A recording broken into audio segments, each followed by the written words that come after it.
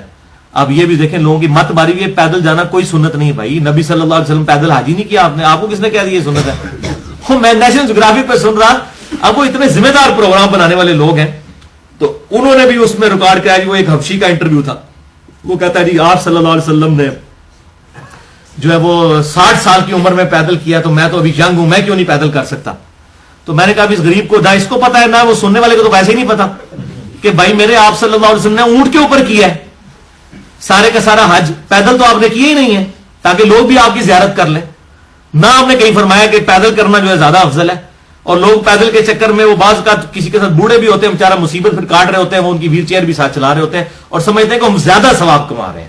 ایسا کوئی مسئلہ نہیں ہے، دین میں آسانی ہے، جس معاملے میں آسانی موجود ہے اس کو آپ نے اویل کرنا ہے۔ یہ کوئی سنت نہیں ہے پیدل حج کرنا، یہ آپ نے تو طواف بھی جو ہے وہ اونٹ کے اوپر کیا ہے، اور آپ صلی اللہ علیہ وسلم نے استلام بھی نہیں کیا، ڈائریکٹ جا کے چھڑی کے ساتھ ایسے اشارہ کیا حجر اسود کی طرف تاکہ امت کے لیے مصیبت نہ بن جائے۔ اور آج کیا عورتوں اور مردوں کا اختلاط ہوا ہوتا ہے وہاں پہ حجر اسود سے بوسہ لینے کے لیے۔ میں سمجھتا ہوں کہ ایسا، میں نے اپنے لیکچر میں بھی کہا ہے، ایسا بوسہ حجر اسود کا لینا جس میں مردوں کا عورتوں سے اختلاط ہو اور عورتوں کا مردوں سے اختلاط ہو، یہ حرام ہے۔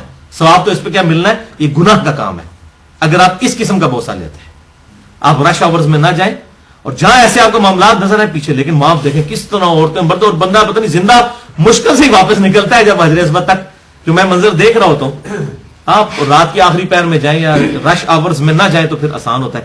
تو بعض اوقات شیطان جو ہے وہ نیکی کرواتے کرواتے آپ سے بڑا گناہ کروا لیتا ہے، یہ بھی ذہن میں۔ اور آپ جب سے یہ موبائل آئے نا، میں کہتا ہوں اتنا بڑا فتنہ بن گئے ہیں یہ کہ یہ موبائل فون کے ذریعے اب صرف اپنے تک تو رہا ہی نہیں ہے، وہ لوگ ویڈیوز لوگوں کی بھی بنا رہے ہوتے ہیں، جڑے تھے پیڑے وہ لاہور بھی پیڑے، جو ادھر برے ہیں وہ لاہور جا کے بھی برے ہوں گے۔